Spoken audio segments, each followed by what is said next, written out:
Bonjour, bienvenue dans Point de vue et à la une cet après-midi, la Catalogne indépendante mais sous tutelle, c'est le coup de théâtre de l'après-midi. Le Parlement catalan a déclaré l'indépendance et le Sénat espagnol a aussitôt déclenché l'article 155.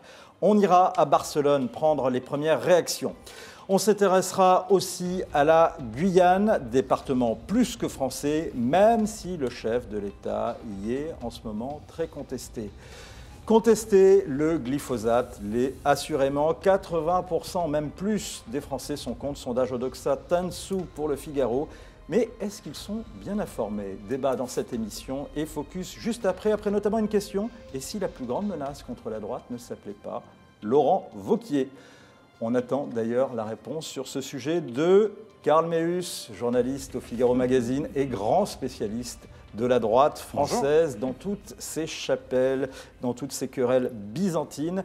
À la une, par ailleurs, du Figaro Magazine ce week-end, un dossier passionnant sur le réchauffement climatique et son impact sur la France dans 40 ans. Les sondages, les réseaux, c'est la spécialité de Véronique Reilsout. Bonjour, directrice de Dentsu Consulting. Eugénie Bastier nous fait l'amitié d'être là ce soir. Elle a du mérite parce qu'elle a beaucoup de travail, d'autant plus qu'un jour n'est pas coutume. On n'abordera pas son sujet phare, le féminisme et ses excès. Mais consolez-vous, il y a quand même toujours son livre qui est en vente, absolument indispensable d'ailleurs. Adieu, mademoiselle, la défaite des femmes. Jean-Baptiste Sémerjian, journaliste au service réseaux sociaux du Figaro Magazine, est également avec nous et il nous donnera vos questions que vous nous posez sur la page Facebook du Figaro, mais également sur le player du Figaro.fr, c'est-à-dire l'écran dans lequel vous voyez cette émission. On va donc, chose promise, chose due, tout de suite aller à Barcelone. On en parlait hier soir, Carles Puigdemont, président de la Généralité de Catalogne, n'avait fait aucun geste. Eh bien, on a compris, puisque la crise s'est accentuée cet après-midi entre Madrid et Barcelone. À 15h28, le Parlement de Catalogne a voté à 70 voix pour l'indépendance et une demi-heure plus tard, le Sénat à Madrid a voté par 214 voix contre 47 la mise sous tutelle de la région. On va à Barcelone, où se trouve Tanguy Bertemet, envoyé spécial du Figaro, au milieu des manifestants indépendantistes. Bonjour Tanguy. Bonjour. Que se passe-t-il actuellement? Quelle est l'ambiance là où vous êtes? L'ambiance est un petit peu à l'image de ce qui s'est toujours passé en Catalogne jusque-là, c'est-à-dire étonnamment calme et douce. Ces manifestations ne sont que exceptionnellement marquées par la violence et aujourd'hui ça a été un petit peu à l'image du reste, c'est-à-dire une foule assez dense, une foule assez nombreuse, mais étonnamment disciplinée et on peut presque dire gentille. Tanguy, est-ce que les manifestants, on imagine les indépendantistes qui sont là où vous êtes, sont prêts à en découdre, sont prêts à aller jusqu'au bout avec Madrid? Parce que du côté de Madrid, on a compris, on ira jusqu'au bout et on va à la mise sous tutelle. Oui, la détermination des manifestants, en tout cas ceux qui sont aujourd'hui réunis autour du Parlement, ne fait aucun doute. Ils sont décidés à obtenir l'indépendance et pour eux, elle est acquise, elle est faite, elle a été votée. Maintenant, je ne crois pas que le terme découdre soit exact, puisque en même temps, tous insistent énormément, que ce soit dans la rue, mais aussi les associations et les hommes politiques, pour rester dans la non-violence absolue. Quelle est la suite des événements à Barcelone maintenant? C'est très difficile à savoir. Là, hormis effectivement l'ambiance extrêmement festive qu'il y a autour du parc où sont réunis les dizaines de milliers de personnes favorables à l'indépendance, la suite du film qui est en train de se dérouler est complètement inconnue. On ignore totalement ce qui va se passer. Un certain nombre de manifestants s'attendent effectivement à ce que Madrid réagisse, que Madrid envoie éventuellement sortir ses policiers, ce qui pourrait effectivement changer l'ambiance et donner des affrontements, mais pour l'instant, personne n'en sait rien. Juste une toute dernière question, Tanguy. Qui sont les manifestants actuellement? Est-ce que ce sont ces membres des associations civiles qui se sont beaucoup mobilisés pour cette indépendance? Est-ce que c'est l'extrême gauche radicale, indépendantiste? C'est extrêmement hétéroclite. Il y a des gens qui manifestement effectivement appartiennent à des groupes qui sont plus proches de l'extrême gauche, mais on croise aussi beaucoup de gens qui ressemblent à on va dire, à une bourgeoisie convenable, une bourgeoisie qu'on pourrait rappeler une bourgeoisie de centre droit. Il y a tous les âges, on va de gens très très jeunes, des étudiants, jusqu'à des gens qui sont bien retraités. C'est extrêmement divers et ça reflète totalement l'imprégnation, si vous voulez, de l'idée indépendantiste au sein de la population, mais ça montre aussi le clivage qu'il y a au sein de ce mouvement indépendantiste, puisque tous ces gens n'ont évidemment pas du tout la même idée de ce que pourrait être une Catalogne indépendante. Merci beaucoup Tanguy pour toutes ces précisions et puis votre reportage est à lire sur lefigaro.fr et bien sûr dans les colonnes du Figaro de ce samedi. Il y a déjà un reportage que vous avez fait dans les colonnes du Figaro de ce vendredi et qui est également sur lefigaro.fr. Merci beaucoup et puis on continue de suivre ces événements avec vous. Karl, j'ai envie de vous poser une question. Alors, on voit ça nous, vu de France. Ils ne sont pas un peu fous ces Catalans ?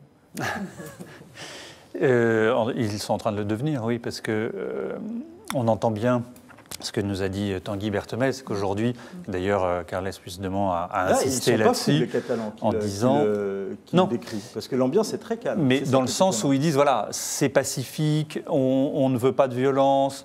Puigdemont a insisté aussi là-dessus en disant on y va de manière pacifique et tout. C'est juste impossible que ça continue sur cette ambiance-là. Pourquoi ? Parce qu'à Madrid, et vous l'avez dit, s'ils ont décidé l'application de l'article 155, ça veut dire la destitution du président de l'Assemblée de Catalogne. Voilà, donc à partir du moment où eux-mêmes ont déclaré l'indépendance, il ne va pas accepter d'être destitué. Ça veut dire également la mise sous tutelle de toute l'administration catalane, de la police catalane, de l'ensemble de l'administration. J'imagine mal qu'ils se laissent être mis sous tutelle assez facilement. Donc la réalité, c'est qu'on voit bien qu'on va aller vers un affrontement et que ça va être tout sauf pacifique. Vous êtes séduit par cette ambiance pacifique, tout à la célébration de l'identité régionale catalane, Eugénie ? Écoutez, moi je suis comme Karl, je pense que ça va se terminer mal. Et on a affaire à un retour de toute façon, du tragique et de l'histoire. Le propre de la tragédie, c'est qu'il n'y a pas de bonne solution. Or là, on voit que dans ce conflit entre volontés, il ne va pas y avoir de bonne solution, puisque ça va forcément se terminer mal, puisque Madrid va employer le monopole de la force légitime et va envoyer, évidemment, pour faire respecter sa volonté, va envoyer des soldats, évidemment. Mais je m'interroge quand même sur le jusque-boutisme des autorités catalanes, puisque là, on a quand même 70 députés qui décident de l'indépendance d'une région, sachant que les députés de l'opposition ont quitté l'hémicycle, qui n'étaient pas présents pendant le vote. Donc 70 députés sur 135, c'est une majorité de 5, sachant qu'une partie des députés de l'opposition n'étaient pas présents. Donc c'est quand même très très très court, sachant que le référendum lui-même, il y avait 2 millions de participants, c'était pas contrôlé, etc. Donc c'est quand même très faible comme la légitimité. Pour faire l'indépendance, il faut avoir une légitimité très très forte, et cette légitimité, elle n'est pas là.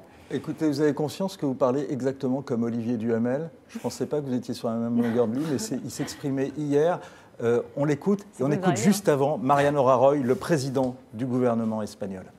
Le pedimos a ustedes que se autorice al gobierno a adoptar las siguientes decisiones. La primera, proceder al cese del presidente de la Generalitat de Cataluña, del vicepresidente y de los consejeros que integran el Consejo de Gobierno. Alors voilà, et on va écouter maintenant Olivier Duhamel, qui n'était pas à votre place, à celle de Karl, mais il parlait exactement comme vous, c'était hier, donc d'un point de vue, on l'écoute. Il faut bien voir que ce référendum est assez largement un échec, parce qu'il y a quand même 60% des Catalans qui n'ont pas dit oui à l'indépendance, qui ne sont pas allés voter ou qui sont allés voter non. Oui, mais il y a 80% des Catalans qui soutenaient l'idée d'un référendum, et le référendum, 90% des personnes ont dit oui à l'indépendance. Je répète peut-être, mais il y a 60% des Catalans qui ne sont pas allés voter pour l'indépendance, ce qui est, dans un contexte de confrontation avec le pouvoir central, le signe que l'idée de l'indépendance est aujourd'hui en Catalogne minoritaire. L'avantage du présentateur, c'est qu'il peut reprendre la parole, Eugénie. Il y a quand même une chose, c'est que pourquoi, si on calcule, il y avait 10 personnes qui ont dit non à l'indépendance. Il y a 135 députés, il n'y en a que 70 qui ont voté pour l'indépendance. Si les autres étaient restés là, on n'est pas sûr que l'indépendance aurait été votée cet après-midi au Parlement de Catalogne. Oui, mais parce qu'ils étaient en désapprobation avec le principe même de la voter au sein du Parlement. Donc, et c'est par leur départ, ils ont laissé oui, mais faire c'est le principe du quand vous boycottez une élection, vous estimez que cette élection n'est pas juste et un référendum, qu'elle est truquée et qu'en n'y participant pas, vous désactez la légitimité de ce vote. Mais aujourd'hui, la question qu'on se pose, elle n'est plus d'être pour ou contre l'indépendance. Ce n'est même plus le sujet. Le sujet, c'est la légalité du processus. Et aujourd'hui, là, on est dans un processus d'insurrection, insurrectionnel et quasiment révolutionnaire. On n'est plus dans un processus légal. C'est pas l'ambiance qu'il y a à Barcelone, pour le moment. Pour le moment. Mais ça ne peut se terminer que par la violence, puisque par le droit, pour le moment, il y a un blocage total et que le droit est du côté de Madrid. Véronique Reissoult, la majorité des Français, selon un précédent sondage Odoxa, étaient opposés à l'indépendance de la Catalogne. Est-ce que c'est toujours le cas ? Si on regarde, je n'ai pas de sondage plus récent, je peux vous regarder ce qui se dit sur les réseaux, et les réseaux, ce n'est pas représentatif, c'est certainement significatif, mais ce n'est pas représentatif. Mais on s'y intéresse et continuez à poser vos questions. Non, mais c'est significatif par le volume et par la réalité de l'expression, mais tous les Français ne s'expriment pas sur les réseaux. Ce qui est certain, c'est que, comme Eugénie l'exprimait, on a un sujet en fait, qu'on retrouve sur les réseaux qui est la légitimité face à la légalité, et ce sujet-là, on voit bien que c'est compliqué. Alors si on regarde les mouvements de balancier qu'il y a eu sur les réseaux, pas qu'en France d'ailleurs, mais la France suit ce mouvement-là. Le dimanche du référendum, c'était pas un soutien pour les indépendantistes, loin de là, mais par contre, c'était une grosse colère contre la façon dont le gouvernement espagnol avait réagi, avec la répression, et entre autres, je ne sais pas si vous vous souvenez, mais l'image d'une femme d'un certain âge qui était couverte de sang, qui avait été beaucoup partagée, et qui avait fait qu'en fait, l'expression toute la journée était très négative. Après, il y a eu un mouvement de balancier dans l'autre sens, qui était plutôt en faveur des autorités, en disant que c'est quand même compliqué et que les prises de parole des autorités catalanes étaient quand même complexes et qu'on avait du mal à comprendre leur logique. Donc c'était donc toujours pas de soutien des indépendantistes. Et là où c'est compliqué, certes dans la rue on l'entend pas, mais on peut dire que peut-être les réseaux c'est un prémisse de la rue. Eh bien là, ça devient compliqué parce que les deux extrêmes s'expriment beaucoup. Une polarisation. Une polarisation forte partout en Europe. Qui plaide en faveur des prophéties sombres de Karl et d'Eugénie. En tout cas, on voit que c'est très très excessif, c'est très très fort. On a quand même 1 100 000 messages depuis ce matin. Donc on ne peut pas dire de nouveau. C'est très important. C'est sur toute l'Europe. Bien sûr, on parle plutôt en Espagne.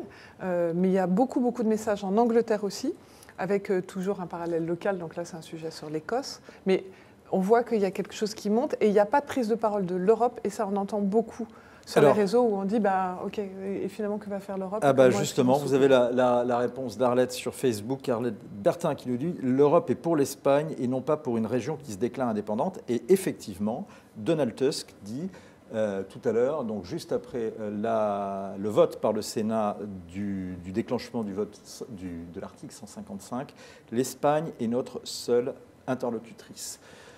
L'Espagne, donc, l'Europe défend l'intégrité territoriale Oui, ça espagnole. peut paraître un peu étonnant. D'ailleurs, on a souvent dit que l'Europe encourageait... L'Europe a toujours été constante sur la question. On a souvent dit que l'Europe encourageait les régionalismes, justement, pour fragiliser les États-nations. On a la preuve de l'inverse. Justement, on a la preuve de l'inverse. Et on voit quand même que l'Europe tient aux États-nations, ne serait-ce que parce que ce sont des acteurs stables qui permettent... d'avoir un minimum de discussion et d'organisation. Et je crois que d'ailleurs que oui, le reproche qu'on fait à l'Europe d'encourager le régionalisme dans le cas de la Catalogne est complètement injustifié, puisque depuis le début, l'Union européenne dit soit est neutre, soit prend position en faveur de l'Espagne. Et Emmanuel Macron lui-même, qui est un européiste convaincu, a pris position en faveur de Madrid. Karl, Macron, partageait cet avis, s'est converti au souverainisme?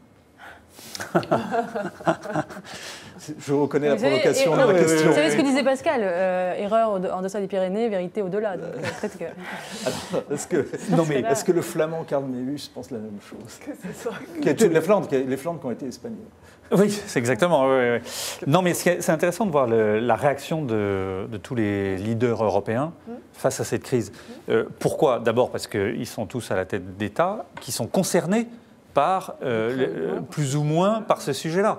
L'Angleterre, on l'a rappelé, avec l'Écosse, l'Italie avec la Ligue du Nord, Et on rappelle d'ailleurs qu'il y a une émission que vous pouvez retrouver sur le Figaro.fr, Interaction, le magazine des correspondants du Figaro, qui est consacré à la montée des régionalismes en Europe. Le Pays Basque également. Enfin voilà, donc chacun étant concerné, ils se sont tous solidarisés avec l'Espagne en disant non, c'est l'État,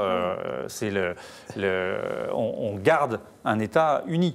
Et ce qui est intéressant, ce que rappelait Eugénie Bastier, c'est les structures de l'Europe qui elles-mêmes également sont sur cette ligne. Parce qu'au fond, quand Donald Tusk dit ça, ça veut dire quoi? Ça veut dire que les conséquences d'une Catalogne indépendante, c'est qu'elle sort de l'Union européenne. Et donc, elle n'est plus dans l'euro et elle n'a plus d'interlocuteur. Parce que là, en ce moment, tout le monde a l'air de dire, enfin, pas nous, mais une grande partie de gens disent c'est formidable, il se passe quelque chose à Madrid, à Barcelone, on voit des gens en liesse. C'est quand même plus enlevé, il se passe plus de choses que chez les Républicains. C'est plus intéressant en tous les cas à suivre. C'est autre chose. Oui, alors je ne sais pas si on peut les comparer en même temps. Républicains espagnols. Oui. Le problème, c'est le lendemain. C'est qu'est-ce qui va se passer. Parce que là, c'est presque un saut dans le vide. Les États-Unis soutiennent d'ailleurs également l'unité de l'Espagne, pas de soutien à la sécession. Sylvie nous dit sur Facebook, les Catalans, nous sommes pacifiques, s'ils emploient la force, ce sera à la cause de l'Europe qui n'intervient pas. Mais oui, mais Sylvie ajoute la faute à Rajoy qui n'a pas autorisé un référendum légal, le résultat aurait été no et on aurait gagné du temps. C'est un peu ça quand même le problème. C'est ça. C'est l'erreur de Rajoy, mais c'est vrai, mais en même temps... Mauvaise gestion depuis le début. Il y a quand même quelque chose d'intéressant dans cette émergence des régionalismes qui doit nous interroger. C'est pourquoi, de plus en plus, la région devient une identité de substitution face justement à la fragilisation des États-nations et à une mondialisation extrême qui fait que finalement les gens se sentent un peu perdus. Il y a une espèce de à la fois individualisme et mondialisme. Et finalement, on se raccroche à ce qu'il y a de plus proche, qui est peut-être la région. Et c'est un phénomène très intéressant. Et c'est la question qu'il faut se poser, c'est comment articuler une véritable subsidiarité, c'est-à-dire comment on peut articuler différents attachements, un attachement à l'Europe, un attachement à la nation, un attachement à la région, sans tomber bercé ni dans l'ultra-centralisme jacobin qui nie l'existence d'identité régionale, ni dans un régionalisme indépendantiste qui nie le cadre de l'État-nation qui reste important pour la démocratie. C'est un phénomène que François Hollande disait dans le livre de nos confrères du Monde, Davé et l'Homme, qu'il craignait la partition. C'est une illustration d'un risque sur l'Europe et peut-être même sur la France. Bien sûr, qu'on voyait avec la Ligue du Nord, qu'on a vu avec... l'Écosse. Est-ce que, ce que dit Eugénie, c'est là où peuvent finalement se réfugier les identités. Oui, mais au fond, quand on donne la parole au peuple, on se rend compte qu'ils ne partagent pas non plus forcément le point de vue de ces... Je les qualifie d'extrémistes, vous voyez ce que je veux dire. En Écosse, il y a eu un référendum. Les Écossais ont dit non, on reste. Mais il n'y a pas grand-chose. Donc, l'Espagne aurait dû... Donc, plus le gouvernement espagnol aurait dû faire un référendum. Les 70 parlementaires, parce qu'il y en a 50 qui ont quitté la salle. Et de toute façon, ils sont majoritaires dans ce Parlement. La vraie question, c'est qui va reconnaître cette indépendance ? Parce que, vous savez, vous pouvez toujours proclamer des choses. En droit international, il y a aussi la façon dont les autres vous perçoivent. Donc là, on a bien vu, l'Union européenne ne la reconnaît pas, parce qu'elle dit que c'est l'État espagnol. On attend de voir maintenant, dans la communauté internationale, qui va reconnaître. C'est pour ça que c'est un sujet entre l'égalité et légitimité, exactement. Une espèce de débat. D'ailleurs, Rajoy parle de l'égalité, alors que Puigdemont parle de légitimité. Ce qui est encore à voir, puisque pour le coup, le référendum, il était non seulement illégal, mais en plus, il n'y avait pas la participation de tout le monde. Un mot sur les réseaux, sur ce débat. Beaucoup d'internautes prévoient des violences cette nuit, en tout cas qui vont venir au regard de ce qui s'est déjà passé les dernières semaines. Et au-delà de ça aussi, questionner sur la police espagnole, et spécialement en Catalogne, qui serait apparemment assez indépendantiste, et comment est-ce qu'elle va se comporter par rapport aux événements qui risquent d'arriver. C'est peut-être l'une des clés de la suite des événements. On va continuer à suivre ça. On va quitter l'Europe, mais on va rester en France. On va aller en Guyane. Deuxième jour de la visite d'Emmanuel Macron. Et déjà, une polémique. On lui demandait de l'argent et voici sa réponse. Je ne suis pas le Père Noël parce que les Guyanais ne sont pas des enfants. Et donc, je suis ici avec de l'ambition pour la Guyane, mais je ne suis pas venu faire des promesses. Ce temps-là est fini. L'État a fait trop de promesses qui n'ont pas été tenues. Donc, je suis là pour dire les choses en vérité telles que je les vois, prendre des engagements que je saurais tenir durant mon quinquennat et aussi assurer les éléments d'autorité indispensables sur ce territoire. Oh, ça, c'est martial. Il a raison, Karl Meus? Oui, il a raison. Alors d'abord, c'est pas la première fois parce que. Il a raison pourquoi? Parce qu'il est autoritaire, c'est jupitérien ou bien il a raison sur le fond? Mais il a raison sur le fond. On ne peut pas continuer à déverser comme ça des milliards sur des collectivités. C'est sorte de puits sans fond. On voit bien. La dernière fois qu'il y a eu comme ça une explosion en Guyane, c'était sous Hollande, ils ont déversé des milliards pour calmer. Bon, on voit bien que ça ne résout rien, même si évidemment c'est pas encore, on rappelle d'ailleurs l'impact. C'est une référence, donc il parlait également d'un plan qui a été voté, qui a été engagé à la suite d'un conflit social très dur qui a eu lieu au printemps en Guyane, une grève doublé d'un certain nombre de soucis sur l'insécurité et l'immigration illégale. Et le gouvernement de Bernard Cazeneuve avait promis 1 milliard d'euros, plus un engagement à 2 milliards d'euros. D'ailleurs, question subsidiaire, est-ce qu'il s'est fait avoir, Macron, par les engagements de Hollande en la matière ? On est toujours lié par les engagements des autres. On l'a vu sur le budget, la difficulté qu'il y a. C'est une nouvelle illustration. En tout cas, sur la sécurité, il assume, puisqu'il va accélérer les choses. Et je crois que c'est plutôt bien aussi. Ce qui est amusant, c'est que tout le monde a retenu la comparaison avec le Père Noël. Ce n'est pas la première fois que Emmanuel Macron utilise cette image-là. Alors apparemment tout à l'heure, c'est pas un dérapage, c'est vraiment c'est sa façon de s'exprimer. Il l'avait déjà dit à la Réunion, il l'avait dit devant les Whirlpool et GMS pendant la campagne. Donc c'est vraiment une image qu'il aime bien utiliser en disant je ne viens pas avec des cadeaux, je ne suis pas, il pourrait dire le porte-monnaie pour déverser de l'argent. C'est plutôt bien. C'est compliqué politiquement parce que derrière il faut assumer. Il faut assumer les heurts qu'il y a eu dans la nuit, mais dans ce langage-là, en tout cas, quand il l'a tenu avec Whirlpool, GMS, ça a créé des perturbations immédiatement, mais après, dans la continuité, ça paye. Eugénie, un langage de fermeté? Oui, mais moi je trouve que j'en ai un peu assez qu'on prétexte la moindre petite phrase pour en faire un dérapage. Je veux dire, il y a une parole, on peut contester le fond de ce qu'il dit. En l'occurrence, je suis d'accord avec Karl, je pense qu'il a raison de dire ce qu'il dit. Après, que la forme...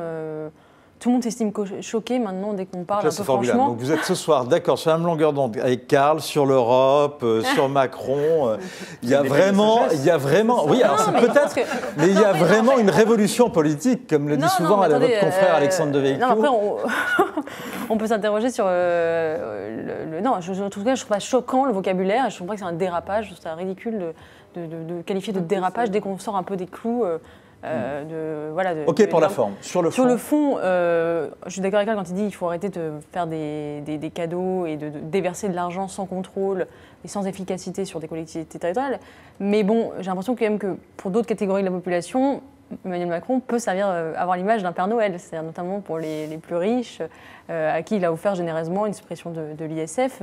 Donc il sait faire des cadeaux aussi, donc c'est un Père Noël alternatif, à géométrie variable. C'est d'ailleurs l'expression qui était la plus reprise, parce que, je ne sais pas si on peut parler de dérapage, mais forcément, comme le Père Noël, ça parle à tout le monde, ça a été bien repris, que les Guyanais ont moyen aimé la comparaison avec le fait que c'était pas des enfants, enfin voilà. Sont pas des enfants, oui, mais il y a quand même un petit côté bon. Mais donc eux, ils ont compris l'inverse, c'est que le fait d'employer le mot enfant, ils ont pensé qu'ils pourraient être considérés quand même comme tel. Ouais. Il y avait un doute. Il y avait un doute. Mais on va dire que c'est une question de formulation. En revanche, comme vous le disiez, la formulation, elle a permis de faire une chose, c'est que ça a été beaucoup reprise par les opposants. C'était une expression qui était, c'est le Père Noël des riches et le Père Fouettard de la Guyane française. Et ça a repris, parce que d'abord, c'est une formule choc, ça marche bien, sur les réseaux, ça marche toujours bien. Et puis, finalement, si on prend des symboliques aussi fortes que le Père Noël, forcément, on regarde ce qu'apporte comme cadeau le Père Noël, et le Père Noël, il a plutôt fait des cadeaux pour l'opposition et la France insoumise aux riches. Jean-Baptiste Sémergent, justement, comment on vit cette polémique sur les réseaux et sur Twitter, en tous les cas ces dernières heures? Il faut dire quand même que les phrases choc, ça fonctionne quand même, et ça crée le débat. Donc ce Père Noël a bien fonctionné depuis que ça a été déclaré. Ça a été un des sujets, le hashtag Guyane a été un des sujets les plus traités. 28 000 messages depuis ce matin. Moi, j'ai un petit peu regardé sur Twitter ce qu'on pouvait identifier comme militantisme et comme revendication. Alors j'ai d'abord trouvé Pierre qui dit « Dommage que ce soit les vacances », il ironise un petit peu. Emmanuel Macron ne pourra pas visiter nos belles écoles qui tombent en ruine. Donc il y a quand même une critique en termes de budget et de moyens. Un peu plus loin, sans souci, elle ajoute « Cette France européenne d'Amazonie ne doit pas être une base spatiale et un puits d'or, l'humain avant tout ». Ça, c'est ce qui revient en disant que c'est un des départements les plus riches de France, pourtant qui a le moins de dotation. Armand s'en prend directement à Emmanuel Macron, lui, en dénonçant unilatéralement l'accord. Macron déclare la guerre au peuple guyanais. Donc là, on est un peu plus sur les violences des nuits dernières notamment. Diogène, dans l'autre sens, enfin, on refuse de parler à des voyous cagoulés. Nous attendons des paroles fortes depuis février. Effectivement, des derniers événements qui sont passés en Guyane. Et enfin, Ted regrette les violences des nuits dernières et ironise, finalement, nous l'avons notre égalité. Les Guyanais sont traités comme des manifestants de l'Hexagone. Il y avait également une allusion au mouvement là, des 500 qu'on en avait vu pendant le printemps, donc des personnes cagoulées mais qui s'opposaient à l'insécurité. Hugo nous dit sur Facebook, Macron n'assume pas les cadeaux qu'il a fait lorsqu'il était auprès de Hollande, quand il a fallu gagner des voix en Outre-mer. Il assumait les engagements de son prédécesseur. Aujourd'hui, il oublie nos compatriotes. Qu'est-ce que... Ça, c'est un reproche que Macron va subir pendant plusieurs années. Parce il est juste ou pas, le reproche? Il est juste. Il n'était plus au gouvernement en avril dernier. Il était parti déjà depuis un moment, il était en campagne. Après, point pour vous. Ça ne dédouane pas non plus des 5 années. Moi, je rappelle toujours, il a inspiré le programme de François Hollande. Il n'était pas le seul, mais il était en charge du cercle des économistes.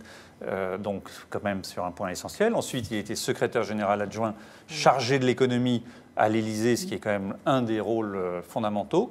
Et puis, il y a une petite parenthèse, et il est devenu ministre de l'économie. Donc, il ne peut pas se dédouaner de tout. En l'occurrence, là, sur la Guyane, au moment où le plan a été mis en route en avril, pour le coup, il n'y était pas. Eugénie Albert ne pense pas comme vous. Il dit « Le président Macron manque de subtilité dans son langage ». Subtilité, je ne dirais pas ça, peut-être de délicatesse, mais après, je pense que c'est aussi important de savoir... Enfin, on a quand même une langue politique extrêmement policée, on appelle ça la langue de bois. Oui.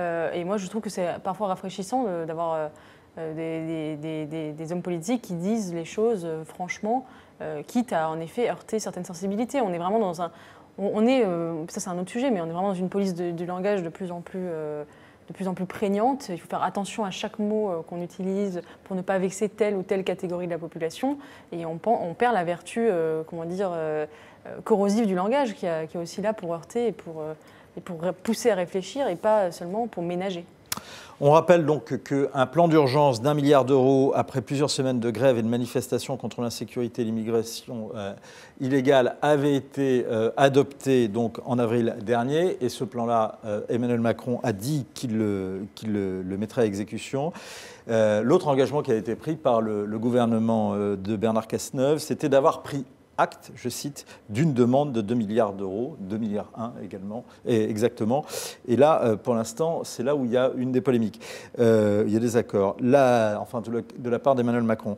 La présence, juste une question, Eugénie, la présence de Jean-Claude Juncker aux côtés de Macron, c'est une bonne chose en Guyane, ou c'est une mise sous tutelle de l'Europe? Moi, je vois pas trop sous tutelle par l'Europe. Je vois pas trop ce qu'il vient faire là-dedans, et c'est vrai que ça me dérange un peu de cette espèce d'accompagnement, de tutelle, comme si on était co-dirigé par deux dirigeants, ou un dirigeant qu'on n'a pas du tout élu et qui n'a pas du tout été choisi par le peuple français. Donc oui, ça me dérange. Karl ? Ça dépend aussi de l'influence réelle de Juncker. On se souvient que Nicolas Sarkozy emmenait aussi Barroso un peu partout dans ses déplacements. C'est plus une manière de les contraindre en disant voilà, vous étiez là, vous êtes venus, donc maintenant il faut continuer à suivre. Et c'est de rappeler que la France a un rayonnement mondial peut-être aussi. On va quitter Macron, restez avec nous, on va s'intéresser à un moment à celui qui voudrait être son opposant, Laurent Wauquiez. Est-il une menace pour la droite ? Mais est-ce qu'il sera surtout à la droite ce que le Roundup est aux jardiniers, aux agriculteurs ? Une drogue un peu dangereuse, réponse dans un instant. Mais avant, justement, on va s'intéresser au glyphosate. Faut-il l'interdire ? Eh bien, la réponse est sans appel, c'est oui à 81%, selon le sondage hebdomadaire Odoxa Dentsu pour Le Figaro et France Info. Véronique Reissoult, personne ne trouve personne ne trouve d'intérêt aux produits Monsanto, en tout cas dans le sondage, à part les 19% d'internautes, mais quand même, là, c'est quand même assez massif. Alors, ce n'est pas les produits Monsanto particulièrement, c'est le glyphosate. Certes, et qui est produit par Monsanto. Ouais. Mais après, oui, même si quand on regarde dans les explications, ils comprennent que c'est utile pour les agriculteurs, mais c'est un sujet qui ne fait pas débat, quoi. 81% des Français interrogés, considèrent qu'il faut arrêter. Voilà, c'est un sujet qui n'est même pas un sujet de polémique. Et en plus, quelles que soient les convictions partisanes, qu'on soit écolo, qu'on soit de droite, qu'on soit de gauche, peu importe, tout le monde est d'accord pour dire que le glyphosate n'est pas un produit qui doit être maintenu. Après, il y a d'autres sujets dans ce sondage qui sont plus subtils, mais sur celui-là, ce n'est pas un débat, pas plus dans le sondage que sur le web où globalement tout le monde est d'accord pour dire que voilà. Faut pas continuer. Eugénie, j'imagine que ça doit vous réjouir, ce genre de résultats de sondage? Oui, pour une fois, je suis pour le consensus sur cette question. Et pour les sondages? Non, mais c'est vrai que ça me paraît tout à fait logique et normal d'interdire ce produit qui a été reconnu par plusieurs institutions comme probable cancérigène. Mais c'est pas prouvé.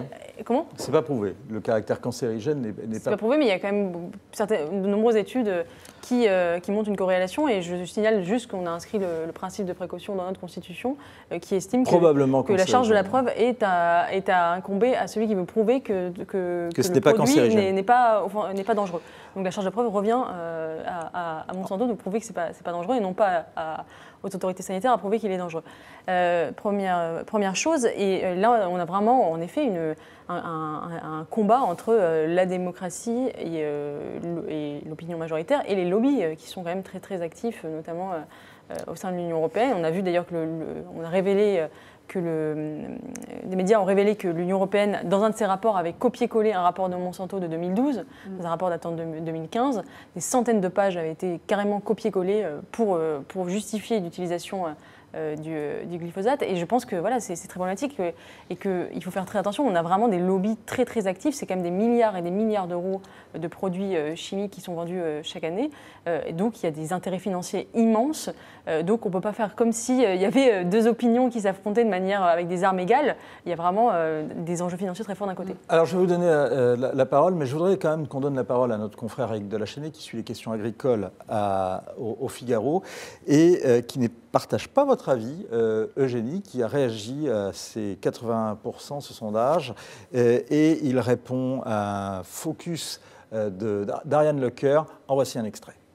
Ces 81% disent qu'ils admettent avoir un faible niveau de connaissance sur ce sujet. Moi, je les invite à voir les avis de l'agence et d'aller dans le fond des avis des agences européennes, l'agence des produits chimiques, ECHA, et aussi l'agence des sécurités des aliments, EFSA, qui, elles, n'ont pas dit que c'était un produit cancérigène. Je vous rappelle aussi que la caféine est probablement cancérigène, l'oxyde de fer est probablement cancérigène. Donc il y aurait beaucoup d'autres produits qu'il faudrait retirer. Je pense que le débat, il est très émotionnel. Il est plus dans l'émotion que dans le scientifique ou dans le rationnel. Alors en fait, il n'est pas tant... Il a forcément raison. On retrouve le focus juste après cette émission. Mais c'est pas tant dans l'émotionnel. D'abord, c'est pas que ce qui reproche la raison des 80%, c'est pas que pour des raisons cancérigènes. C'est aussi des sujets sur l'environnement, beaucoup sur les abeilles. Alors, on rappelle quand même que, le glyphosate est un herbicide développé par Monsanto. On l'a retrouvé dans de la nourriture, des pâtes, des légumes. Et donc, il est accusé d'être probablement potentiellement cancérigène.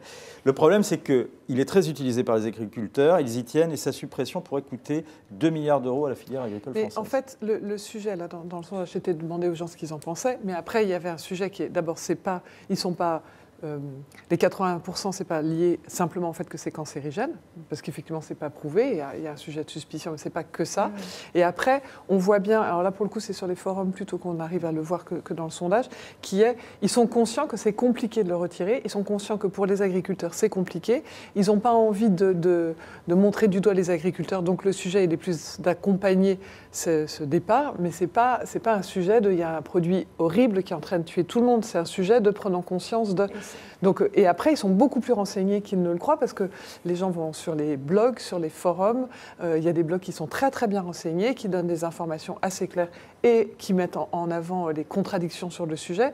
Donc globalement, les Français sont plutôt bien renseignés, plutôt raisonnables en se disant qu'on ne peut pas le faire du jour au lendemain. Aucune envie de stigmatiser les agriculteurs. Une petite envie quand même de stigmatiser l'Europe régulièrement. Ouais. Et là, c'est un petit coup sur l'Europe en disant bon, ça serait quand même bien que les mecs statuent, mais ça, c'est voilà. On retrouve ça dans les questions ? Oui, dans les questions, bien sûr, parce que forcément, il y a un énervement latent sur ce sujet. Dès qu'on parle du glyphosate, effectivement, il y a une mobilisation. Il y a eu des pétitions qui ont été lancées en ligne. En plus, les abeilles, c'est un sujet qui touche beaucoup. Nous, on peut le voir au Figaro.fr, c'est un des sujets qui est le plus lu. C'est quand on parle des abeilles. Quelque chose vraiment qui réveille les passions françaises. Et effectivement, quand vous parlez de l'Europe, une fois de plus, on trouve un peu une décision out of the brain. On ne sait pas pourquoi c'est là et qui vraiment... scandalise les internautes. Ils se mobilisent. C'est la preuve qu'une mobilisation est possible par la masse connectée. Cette mise en cause de l'Europe, Karl, vous la trouvez justifiée ? Justifiée parce qu'on a l'impression qu'effectivement, elle ne fait rien. Ce qui me frappe, moi, dans le sondage, c'est surtout de voir que Monsanto a dépensé, j'imagine, des milliards pour faire du lobbying, qu'il a été efficace plus ou moins sur les institutions, mais qu'auprès des Français ou des opinions publiques, c'est raté. Parce que là, pour le coup, s'il y a 81% des personnes interrogées qui réagissent comme ça, c'est qu'une partie du lobbying a raté et que les gens ont cette impression-là. C'est la différence entre le lobby et l'influence. Oui. Alors, et surtout, en tout cas, ça n'a pas convaincu effectivement Franck qui nous dit sur Facebook, entre essayer de vivre longtemps et garder 2 milliards, le choix est vite fait. À l'inverse, Hugo lui répond, écoutons déjà les agriculteurs qui connaissent mieux que nous la réalité du métier. Hulot est sous la pression des écolos et va finir par tuer nos agriculteurs. Mais il faut bien comprendre, c'est que Monsanto et tous ces produits chimiques, c'est la corde avec laquelle les agriculteurs français se sont pendus. C'est-à-dire que l'agriculture ultra-productiviste, qui a été un choix qui a été fait dans les années 50-60, a tué l'agriculture française, c'est-à-dire qui fait qu'aujourd'hui, on n'a plus que 3% d'agriculteurs en France. C'est un choix de société qui a été fait, qui fait qu'on a des domaines gigantesques qui sont gérés en effet de manière ultra-productiviste avec des produits chimiques, mais il y a d'autres choix de société qui sont possibles et qui peuvent faire vivre l'agriculture. Il y avait un article très intéressant dans le Canard enchaîné cette semaine qui montrait qu'il y a une expérimentation qui a été menée dans les Deux-Sèvres où on a justement pris 450 agriculteurs et ils ont cessé d'utiliser des produits chimiques sur 45 000 hectares. Il y a eu une baisse de rendement de 3 à 5%, en effet, donc moins de rendement. Mais en fait, ils économisaient tellement en produits chimiques qu'en finalement, ils s'y retrouvaient. Donc, on voit qu'il y a aussi une dépense énorme des agriculteurs en produits chimiques qui peut être compensée par autre chose. Il faut trouver un nouveau modèle économique. Mais si on n'interdit pas à un moment... par un geste fort par la loi, on ne pourra jamais trouver l'alternative. On fera une émission consacrée à ce sujet, je vous le promets. Les Deux-Sèvres qui ont été un département qui a été assez touché également par le remembrement. Un autre sondage que vous avez fait, qui a été fait cette semaine, donc par Odoxa et Dentsu, il porte sur le CETA. Les chiffres vont vous plaire également, Eugénie, puisque 64% des Français pensent que c'est une mauvaise chose. Cocorico ? Ah oui, mais le problème, c'est que pour le coup, là, c'est un sondage qui sera un peu suivi des faits, puisque pour le moment, même si Macron a fait certaines annonces, on ne voit pas comment ce traité va être remis en cause. Donc là, encore une fois, les peuples n'ont pas été consultés, et c'est pour le coup une défaite de l'opinion majoritaire. Véronique ? Après, il faut savoir que ça, c'est les résultats donc, sur l'ensemble des Français. Mais autant tout à l'heure, il n'y avait pas de clivage politique. Là, il y a quand même quelques petits clivages politiques quand vous regardez les... Qui sont les moins opposés au CETA ? C'est plutôt à droite, plutôt les militants et sympathisants de droite. Et évidemment, les militants et sympathisants écolos et plutôt apparentés PS sont plus remontés sur le CETA. Là où c'est intéressant... Les électeurs d'Emmanuel Macron ? Je ne voudrais pas dire d'ânerie parce que j'ai plus les chiffres en tête, mais c'était à peu près à peu près le même niveau que le global, quoi. Mais par contre, ce qui était intéressant, c'était de regarder ce qu'ils mettaient derrière CETA. Parce qu'en fait, la connaissance du sujet CETA, les écolos le connaissent très bien. Ce n'est pas forcément le cas des autres. Donc, ils ont répondu, on leur posait la question dans le sondage s'ils connaissaient. Mais on ne leur demandait pas ce que c'était. Et il y a sans doute un amalgame qui est fait derrière le CETA plus fortement encore que sur le sujet dont on parlait tout à l'heure du glyphosate. Il y a l'autre sondage, Karl, et là j'aimerais bien avoir votre réaction. 55% des Français pensent que l'action de Nicolas Hulot ne pèse pas fortement pour défendre l'environnement. Véronique va nuancer ce que je veux dire, mais déjà, vous, Karl, qu'est-ce que vous pensez quand vous voyez ces chiffres ? Ça montre que Nicolas, on attend C'est injuste ou pas ? Non, c'est pas injuste parce qu'on attend les résultats concrets de la présence de Nicolas Hulot au gouvernement. Pour l'instant, il a engagé un certain nombre de choses, il a dit des choses, mais on n'a pas encore... Ils ont raison de dire ça. Oui. Je pense que c'est ça ce que ça veut dire, c'est-à-dire que... Un autre que lui aurait fait pareil. Enfin, on ne voit pas du tout de patte personnelle. Voilà, pour l'instant, on ne voit pas encore exactement la patte de Hulot.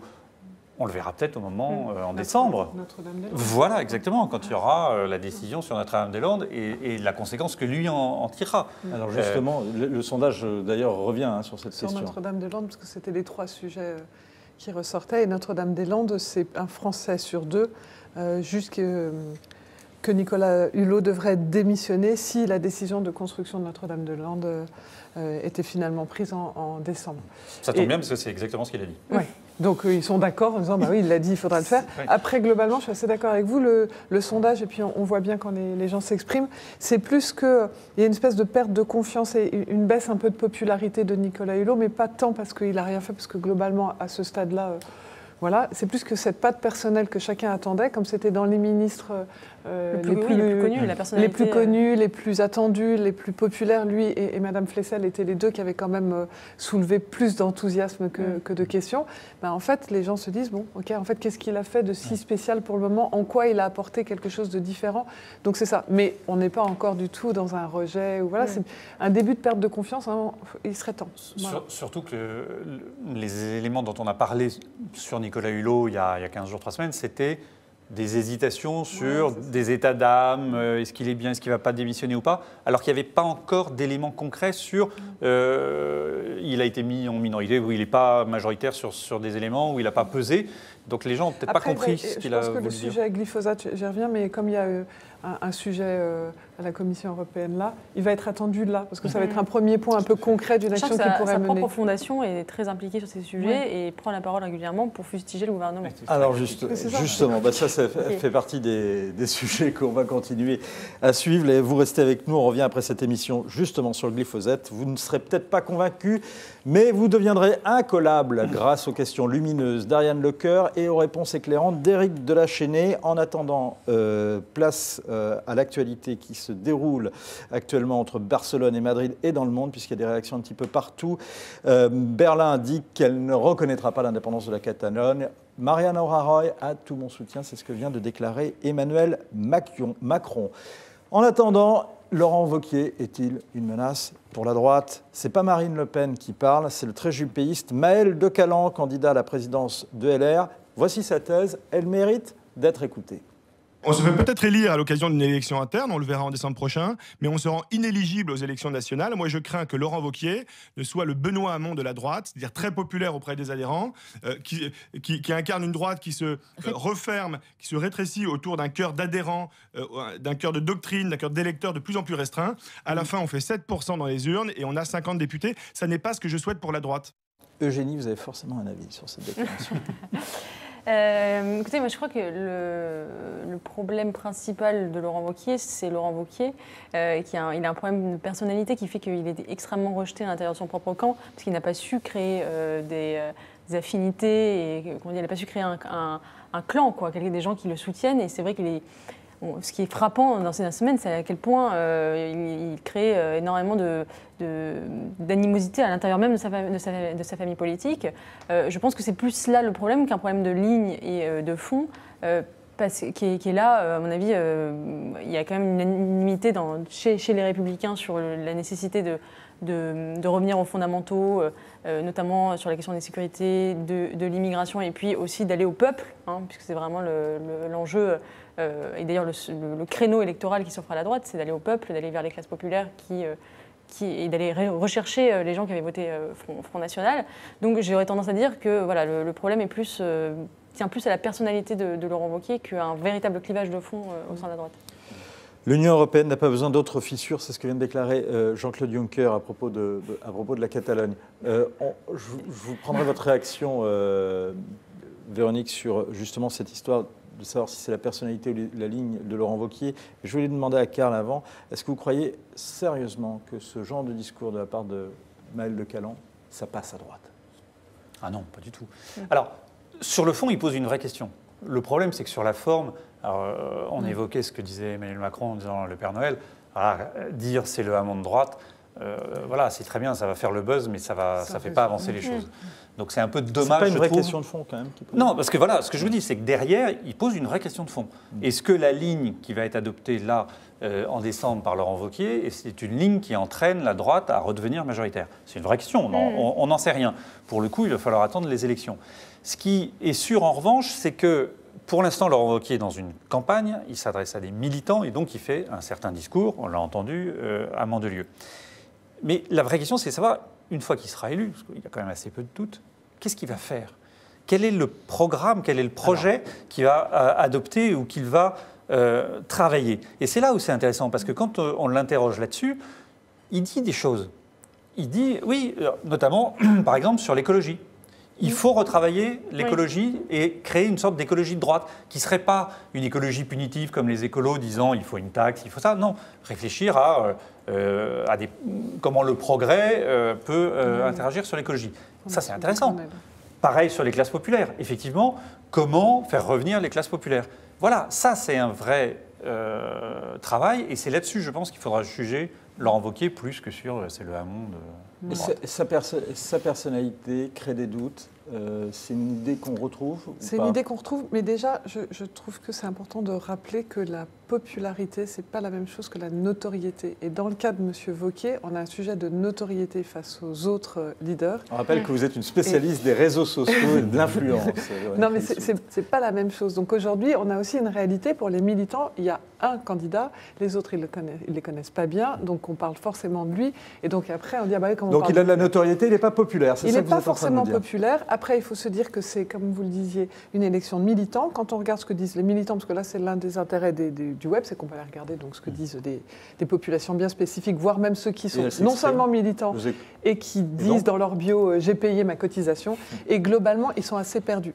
Ils trouvent qu'ils ont... Le mot qui sort le plus, c'est ridicule et honte, en disant cette histoire des constructifs, c'est la honte. Et derrière, ils disent... on ne sait pas, enfin voilà, ils ne critiquent pas tellement Wauquiez, mais ils ne le soutiennent pas non plus que ça, c'est un sujet... Je comprends qu'ils n'y comprennent rien. Regardez, écoutez ce que disait Laurent Wauquiez à propos des constructifs, il n'avait pas de mots assez durs hier soir, écoutez. Et comme le disait Chirac, un chef c'est fait pour cheffer. Et ce foutoir généralisé dans lequel on est en ce moment, croyez-moi, si jamais je m'occupe de la famille des Républicains, c'est fini. On va y remettre de l'ordre, et ces espèces de guignols qui, tout en nous ayant trahis, continuent à donner des leçons avec un cynisme insupportable. Les constructifs, c'est dehors. Dehors. Un point, c'est tout. Donc les constructifs, c'est dehors. Ça, c'est Laurent Wauquiez. Et voilà comment se définit le directeur de campagne de Laurent Wauquiez, Geoffroy Didier. Mais constructif dans l'âme. Et j'ai pas attendu que Thierry Solaire crée le groupe Les Constructifs pour être constructif. Et je pense que nous sommes tous constructifs, mais avec un petit c, pas avec un c majuscule. Bon, Eugénie, j'avais fait un pari, c'était que ça vous consternait. Apparemment, c'est gagné. Non, mais moi, ça me concerne. Si vous voulez, c'est même pas intéressant, quoi. C'est vraiment, on dirait, je sais pas, des crapauds qui sont dans une mare et qui se disputent les morceaux du vieux monde. Moi, je pense que, d'ailleurs, ma conviction profonde, c'est que les Républicains c'est un astre mort, comme le Parti Socialiste était un astre mort sous François Hollande et qui a fini par exploser, et que les Républicains finiront par disparaître. Parce que ce n'est pas possible de tenir ainsi. C'est un parti terminé et je pense que qui continue encore à tourner, mais qui au fond est fini. Il faut créer autre chose à droite. C'est juste un truc, et je trouve que cet extrait, il est à l'image. Là, c'est de la pure com, mais en sémantique, pour qualifier des gens qu'ils veulent sortir, ils utilisent le mot constructif depuis le début. C'est quand même bizarre de sortir des gens qui sont constructifs. Donc du coup, on voit bien, le porte-parole, il dit « Ah mais je suis constructif avec un petit C ». Enfin, il y a une espèce de truc qui est hyper bizarre. Il aurait fallu aussi, là c'est vraiment que de la com, mais qu'ils trouvent un mot qui ne soit pas dans le positif. Vous voulez sortir des gens qui utilisent un mot pour les qualifier qui est positif. C'est étrange, quoi. Il nous reste peu de temps, mais quand même, je voudrais résister à ce requiem d'Eugénie et poser une question de fond, Karl, qu'on a déjà eu ici même. c'est est-ce que finalement, le problème, c'est que Laurent Wauquiez, il fait une campagne très à droite, mais au fond, il n'est pas si à droite. Et c'est là aussi où il y a peut-être un malentendu. Vous voulez dire, il fait de la politique? Non, mais ça, c'est une formule. Je fais pour dire. C'est une formule. Non, alors je vous pose la question différemment. Non, on va sortir des formules. Laurent Wauquiez a une rhétorique très droitière, très buissonnienne, si on veut, mais il a Geoffroy Didier comme directeur de campagne. Il a pris le soutien de Virginie Calmel, qui a soutenu Alain Juppé, on le rappelle. C'est lui faire mauvais procès, comme le disait Alexis Brézé hier, de le dire aussi à droite, Laurent Wauquiez, que ne disent ses adversaires. Il y a deux choses. Un, vous ne pouvez pas reprocher à quelqu'un qui fait une campagne pour la présidence d'un parti de déjà penser à un rassemblement. Vous ne présidez pas juste sur votre schéma de pensée. Non, les Républicains, il faut le rappeler, c'est le successeur de l'UMP. L'UMP a été créé pour rassembler les gaullistes, les libéraux et les centristes, même si une grande partie l'ont quitté depuis. Donc vous ne pouvez pas, alors que vous allez être le chef, commencer par dire je vire tous les autres. Et ça se fait sur ma ligne. Ça va se faire sur sa ligne, mais avec l'appui, Geoffroy Didier et les autres. Donc ça, c'est fondamental. Oui, il a toujours dit d'ailleurs qu'il voulait aller... qui voulait rassembler jusqu'à NKM en allant peut-être un peu plus loin à droite. Mais je crois qu'il y a vraiment... Ce qu'on peut dire aussi, c'est qu'il y a une hyper-diabolisation de Laurent Wauquiez et on a l'impression qu'il s'entoure de centristes comme c'est un peu ses gousses d'ail pour éloigner les vampires, mais ça ne marche pas. Parce qu'il est diabolisé en permanence. Et c'est vrai que c'est un phénomène médiatique assez intéressant, l'hyper-diabolisation de Laurent Wauquiez, comme si finalement la disparition de Marine Le Pen du paysage médiatique nécessitait la création d'un nouveau diable médiatique. Et c'est le rôle que tient Laurent Wauquiez aujourd'hui, c'est-à-dire le rôle d'épouvantail du crypto-fasciste en puissance, comme Marine Le Pen a disparu, et Laurent Wauquiez devient... C'est assez fascinant de voir que le système médiatique a besoin de générer un diable pour exister. Avec un procès d'intention. Oui, avec un procès d'intention. Systématiquement, on reproche à Laurent Wauquiez la possibilité de faire un accord avec le Front National, quand bien même il le répète, mais depuis plusieurs mois, en tout cas depuis la campagne, et il l'écrit dans le Figaro, ailleurs, je ne ferai jamais d'accord, et si quelqu'un fait un accord, il est viré. Et bien ça n'est pas entendu. C'est vraiment très curieux. Et au plus grand dame de Nicolas Dupont-Aignan. Jean-Baptiste. À midi, nous avions Thierry Solaire au talk. Et effectivement, il y avait ce côté bouc émissaire. À gauche, on dit, voilà, la droite est en train d'exploser, on se moque. Et à droite, on dit, c'est un missile de Macron. Donc en fait, il n'y a rien à faire et tout se disloque. Et là, j'ai un commentaire d'Hugo qui lui parle plus du terrain, qui dit, Wauquiez est la seule solution pour la droite. Regardez en Auvergne-Rhône-Alpes les résultats. Pourquoi personne n'en parle? Il est pragmatique et c'est du sérieux. Donc il a quand même un côté positif, il a quand même une base, mais peut-être sur le terrain. Sachant qu'en plus, on avait Je parlais du système médiatique. Il gouverne avec le MoDem. Oui.